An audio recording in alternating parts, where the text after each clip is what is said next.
regularise खालामनांगौ बेफोरखौसो system खालामनांगौ दा बे सिस्टेमखौ खालामाबालानो दा गिलु बालु खुनु थांनानै थानायनि बा गोदान बिथांमोना न' गैयाब्ला सिफाय जायोबा मा जागोन बिनि राहाखौ खालामाबालानो गोजां बोथोराव सुग्रि बाग्रि न' सिफायनाय गिर्जा सिफायनाया खोब अधोरोमिया जादों आरो बे दिनै बायदि इउपिपिएलनि थाखाय एसेबो मोजां जायाखै रायजोफ्रा खोब दुखु मोनदों जोंबो कंग्रेसनि जानानै खोब दुखु मोनदों दुखुनि बाथ्रा जादों बियो आङो बिसिनि गभर्नमेन्टखौहाय खोब लक्ष्य खालामबाय थादों हेमन्त बिथाङाबो एभेक्शन खालामखांनानै उच्चेद खालामखांनानै भुल हइसे भुल होननानै सिखार लायो सासे सिएमआ एभेक्शना माला खालामनांगौ माला खालामनाङा उनावहाय जोंना भुल जादों होननानै हाइकर्टआ बुंजायोब्लासो बे सिखार जायो दा थिग एखे रोखोमैनो आं सिगाङावबो होनखादों जे गभर्नमेन्टआसो न' गैजायैफोरनो न' होयो दाना थाखानाय न'खौ सिफायनानै न' होनायाव मा लजिक थायो दा थिग बेबायदिनो जोंना इउपिपिएल गभर्नमेन्टआबो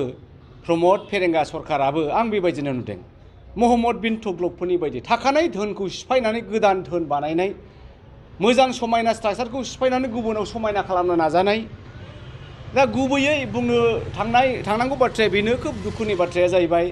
मोनफ्रोमबो हाबाफारियावनो सरकारनि बायदि बायदि बेफोरबायदि इभेक्शन माबा माबि खामानियावनो रायजो राजाहा दुखु मोननाङो बिराद दुखु मोनदों रायजो राजाफ्रा होनदों प्रमद बर'नो जोङो हज्रि आन्दलन खालामदोंमोन बड'लेण्ड नांगौ होननानै जोङो थै बर'ननानै जोङो जोंनि थैनि सिगनेचार होदोंमोन बड'लेण्ड नांगौ होननानै आरो जोंनि लाइमोनफ्रा फिसा फिसौफ्रा गोबां हाजार हाजार श' थैबाय बे हानि थाखायनो दिनै बेसोरखौ थांनानै इभेक्शन खालामहैनाया न' बुफायहैनाया गिर्जा बुफायहैनाया न' बां गोजां बोथोराव सुग्रि बाग्रि गैया खालामनाय बेनिख्रुइ देरसिन अधर्म आरो मा थाबावनो आं बेखौ ओरै मोनदों बे हाग्रा ओनसोला गमामायैनो बै समाव हाग्रा ओनसोलमोन हाग्रामायाथ' बे कुसुगावनिफ्रायनो हाग्रा जोबमोन क'क्राझारनि 2-3 किल'मिटार थांबानो हाग्रा जोबमोन बे हाग्राखौ सोर सिफायखो बिपिएफ गभर्नमेन्टनि आमोलावबोथ' आङो मिथिथारगौ आङो बै समावहाय बायदि बायदि न' लुबाय थायोमोन फिसा फिसौ फाइन उडनि गोनांथि जाबाय थायोमोन दा बावहाय आङो सोङो बे गिदिर गलाया गिदिर दंफाङा सोरनिब्रा मिलनि मालिकखौ आंजों मोजांथार नालाय मारवारिया ये उमुक नेता का है ये उमुक लीडर का है ये उमुक लीडर का है गासिबो लिडारनि जोब एफा गिदिर दंफांखौ बहानिफ्राय बै फरेस्टनिफ्राय बै रिजार्भनिफ्राय दिनैबो बेबायदिनो मिलनि गिदिर दंफाङा सोरबा गेदेर इउपिपिएलनि नेता लिडारफोरनि जोब बै हाग्राखौ सोर सिफाया गरिब गुन्द्राया सिफायाखै जोंनि नेताफ्रासो सिफायनानै लांदां खालामदों आरो बे लांदां जायगायावहाय बाहाय खुनु जेबो गार्डबो गैला जुनारबो गैला बिफां लाइफांबो गैला बाहाय मा खालामगोन रायजो राजाया थांगोन थाहैगोन गरिब गुन्द्रा हा गैजायिफ्रा हा नागिरनानै न' लुनानै थागोन दा बेनि बेबस्थाखौ जोङो खालामनांगोन 2006नि फरेस्ट डुइलार राइट्सनि एक्ट मथेथ' जोङो फरेस्टआव थानो मोनो बेफोरखौसो रेगुलाइज खालामनांगौ बेफोरखौसो सिस्टेम खालामनांगौ दा बे सिस्टेमखौ खालामाबालानो दा गिलु बालु खुनु थांनानै थानायनि बा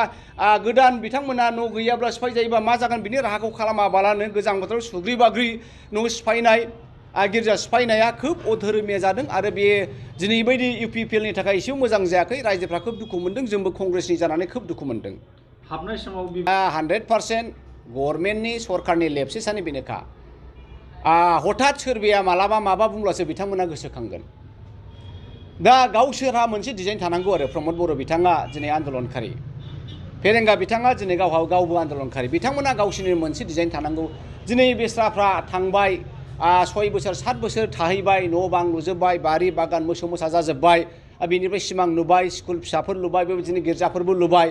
दा बेनो नोंथां होननाय बायदि बे थांनायनि सिगांनो बिथांमोना बादा होनांगौ माखासे आयेन खालामना होनांगौ दा लुखांनानै सिफायनायाथ' बिराद गाज्रि जाबाय दे नोंसोर सम्पतिखौहाय बाहाय खालामगोन जोङो थांनानै धंस खालामहैगोन बेलाय रायजो राजानि एगेन्स्टसो जाय गभर्नमेन्टआ रायजो राजानि एगेन्स्ट बे गभर्नमेन्टआ बोरै थांनानै थागोन जाय गभर्नमेन्टआ रायजो राजाखौ अना रायजो राजाखौ थगायबाय बिसोरनिफ्राय भट आदाय खालामनानै जोबनायावहाय बे भटारफोरखौनो गावनि भटारफोरखौनो नासयो बे गभर्नमेन्टआ बोरै थांनानै थागोन बेखायनो आं दुखु मोनदों इउपिपिएलआ बुरबकनि खामानिखौ मावदों आरो मा